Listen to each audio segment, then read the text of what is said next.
All right, so one of the things that happened in my life early on that had the biggest impact was this sport, golf. You ask yourself, how does golf impact you? Well, let me tell you how it impacted me. First and foremost, it was the friends. When I grew up, when I was younger, I grew up in Hawaii. I moved to a city in Oklahoma, Lawton, Oklahoma, and I ended up in a neighborhood where a couple of the kids, I was introduced to golf in Hawaii, but the decisions I made throughout my life, you could actually look at the same decisions that my closest friends made. And my closest friends, every day after school, most of the year, we would go out to the golf course and play golf. So still to this day, a lot of those people are still my friends. And not to say that we didn't, participate in a little bit of shenanigans, but what I'll say is I adapted their mental models, right? So if you take a kid and you put them in an environment, and in that environment, those other kids don't value school, they skip school. We say today in a mental model, show me your friends, I'll tell you your future. I would actually tweak that and say, show me your friends and I'll show you your habits. Because typically, athletes, let's say football players, you have these teams, you have these kids that come together, wrestlers, track, and no matter what neighborhood they come from, they end up being a team and they share a set of values on being on that team, and therefore sometimes they become pillars in their community, right? They live in there.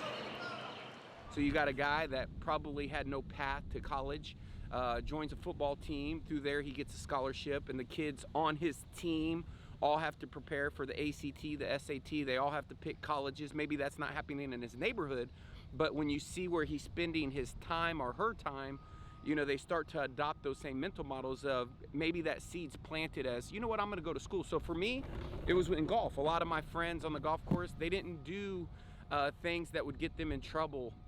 Although there are kids out there that don't have that privilege as they grow up in neighborhoods where, they're in situations where there's kids out there that are making decisions, and, a walk to the convenience store could end up putting them in jail for their life because of the decision of one of the kids around them. And so it's the same in business. Charlie Munger is the person that Warren Buffett said is the best decision maker, and he has a coined term that he uses called mental models. Mental models are the mind's way of making a decision. So for instance, for me, when I go out to Vegas, I always remember nothing good happens after midnight. If you see me in any situation, especially when I was out there working hard, and I was being pulled in all these directions to go to this party, to go to this thing, I would go, but I would always know that I'm going to be in my bed by midnight. The people that I went with, I would tell them, I'm going to be back in the room by midnight. I don't know when you're going to leave. In business, and it's every area of my life where it's fitness, or if it's running. When I ran, a buddy of mine said that had accomplished the goal that I was trying to accomplish, said, Mike, just get the distance. And what he meant by that was, if you're going to go out there and run an ultra marathon, there's going to be days when you got to train, and maybe that training is going to be 8 miles, and 8 miles to you is a personal record. Well, just get the distance. That means if you only run 5, walk the last 3, but get the distance. And a friend of mine says, you can't outwork your fork, right? So when you're trying to work out, you have to make a sacrifice in your diet. If you're going to put all that work into getting into good shape, but you're going to eat like crap, then you're obviously not going to get the results you want. The same thing is in golf. It's all about practicing, repetition, mastering the 3-foot putt. The last thing you want to do is hit a perfect drive and be on the tee box and mess it up because you can't make a 3-foot putt. Take 2 strokes because of a 3-foot putt. So in golf, at the end of the day, we'd always hit 100 3-foot putts.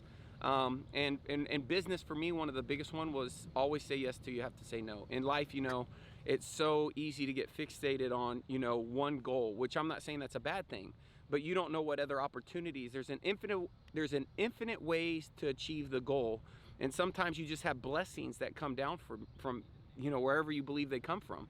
And those blessings are, if you heard the guy who said, I've been praying and I'm waiting for God to come down and help me, and the water's flooding the house, and next thing you know, he's on the roof and he says, I sent by a boat, I sent by all these things, and you never took advantage of those blessings that I was sending you.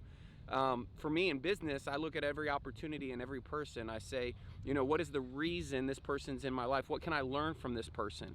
And so for you, it's the same thing. If you want to be successful in any area of your life, health, fitness, finance, find the people that are doing what it is that you want to do, then adopt those business models. And like I said, for me, when it came to opportunity, it was always saying yes till I had to say no. Always assuming positive intent, right? You know, staying in the pocket, you know, running through the finish line. Those are things that I currently do whenever it is that I'm in that moment of decision and I have to make a decision. Well, should I do this or should I not do it?